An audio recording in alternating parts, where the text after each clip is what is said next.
Hello, everyone. My name is Arbutus Washington, and I'm back to present some information that I hope will help to inform and create awareness of the effects of prisonization that seem to work counter to the socialization skills necessary for successful reentry and adopting to societal norms.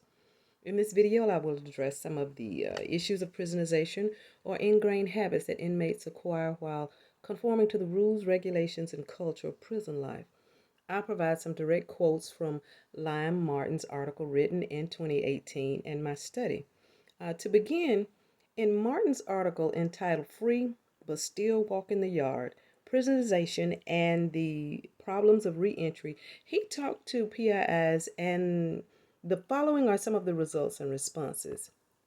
Martin stated that some of the PIIs carry habits and rituals from prison to the outside.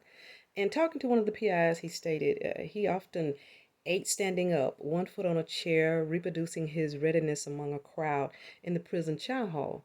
People moving behind made him uneasy. When he took a shower, he always wore sandals, even after release in his mother's house. He continued to see inanimate objects as potential weapons. The PII stated, like every piece of metal I would look at would be like, can I make this into a weapon? Being around cars was disorienting. Crossing the road became dangerous. More than once, he was almost hit. Another PII continued to wash socks and underwear in the shower, get up early in the morning, and routinely write letters. He sometimes even put a spoon in his pocket after eating. So many times he carried the one spoon he had inside from his cell to the chow hall and back. He felt awkward with people behind him, put paper on the toilet seat, and found himself taking staunch body postures without reason. He stood from the bench where he was talking to demonstrate what he was talking about. He smiled. He planted his feet firmly on the ground, shoulders widely apart, arms folded tightly across his chest, and hands tucked in his armpits. He stated, I would find myself doing the same mannerisms I had in jail. I'm on the street physically, but mentally, I'm still doing what I was doing in there. Another PII stated, I still eat oodles of noodles. I still chef it up with my little summer sausage. And he used to do these things called Puerto Rican Pop Tarts, he called them. They're like oodles of noodles. You split them in half and put them in a toaster. You put mayonnaise on it and sprinkle it with seasoning, he said. And he said, I still do that. He said, there's no reason for me to do it either. He said, I have money. I can eat. And, but it's embedded in me. And he said, uh, we used to call them bacon sandwiches. He said, but they're not bacon. It was barbecue chips in bread with mayonnaise. He said, and I still crave them. He said, and I could eat steak or anything else I wanted to. He said, but that's what I want. And he said that to him, it's just weird. Another participant stated, two men in a 6 by 8 cell. He said, there's got to be some cleanliness, man. And he laughed about it. He said, I can't live with somebody who's not going to be clean. That's what he stated. He said, too much clutter, dirtiness. He said, you develop OCD in jail. And if you don't have it, you'll develop it over time. He said, washing your hands all the time, brushing your teeth 5 or 6 times a day, wiping the toilet down. He said, it just gives you something to do while you're in a cell for 22 hours a day. And what else is there to do, he stated, but clean and fix your books, unfix your books and fix them again, unfix your sneakers and fix them again. He said, that's how we kill time. And one of the participants in my study stated that they read a lot. They read to pass time. And they said that they were self-taught because they read everything in sight. And one of the PIIs in my study provided an example of going on a date. And he said the woman would persistently arrive at 6:15, even though the PII is accustomed to eating at 6 o'clock. And he stated that a PII would find it easier to switch to a woman that eats at 6 p.m. than to change ingrained behaviors, even though he cares deeply for the woman that just arrives at 6:15. Because he said that the habits are just that ingrained.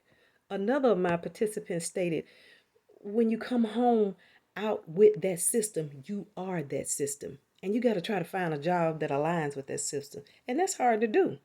In prison, you have to conform, there is no option.